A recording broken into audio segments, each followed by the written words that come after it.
मैं पीयूष गहतोड़ी उत्तराखंड राज्य के उधमसिंह नगर जिले के जनकट ग्राम से हूँ। मैं आज आपको कहानी सुनाओ प्रतियोगिता की श्रृंखला में एक प्रेरक प्रसंग सुनाना चाहता हूँ। सफलता की कुंजी। एक किसान के 4 पुत्र थे।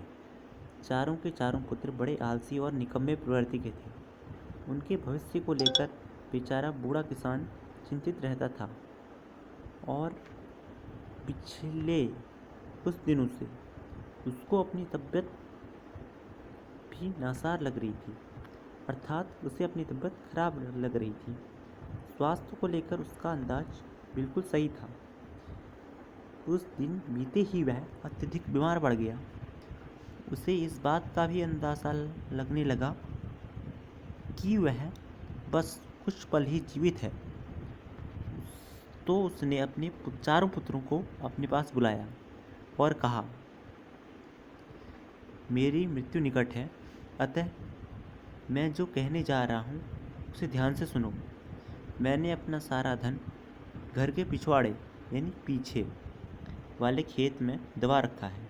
मेरे मरने के बाद तुम लोग उसे निकाल कर बराबर बराबर बांट लेना।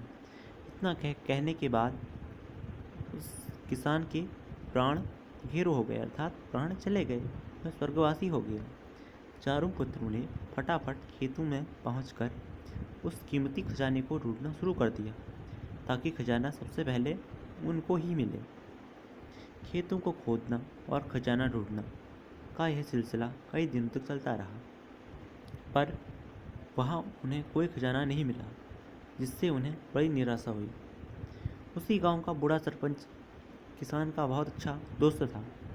उसने किसान के पुत्रों को सलाह दी, जब तुम चारों ने अपना खेत खोद ही डाला है तो उसमें अनाज के बीज भी बो डालो, इससे कुछ फसल तैयार हो जाएगी।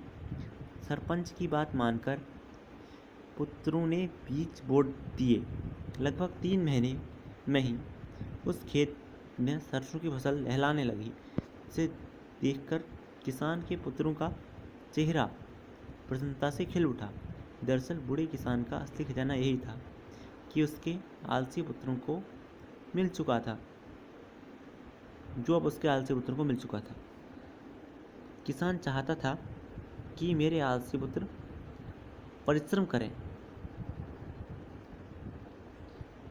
इस कहानी से हमें यह शिक्षा मिलती है, परिश्रम सबसे बड़ा धन है।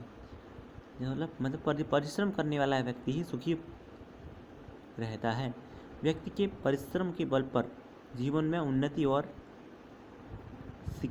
विकास के शिखर पर पहुंचा जा सकता है।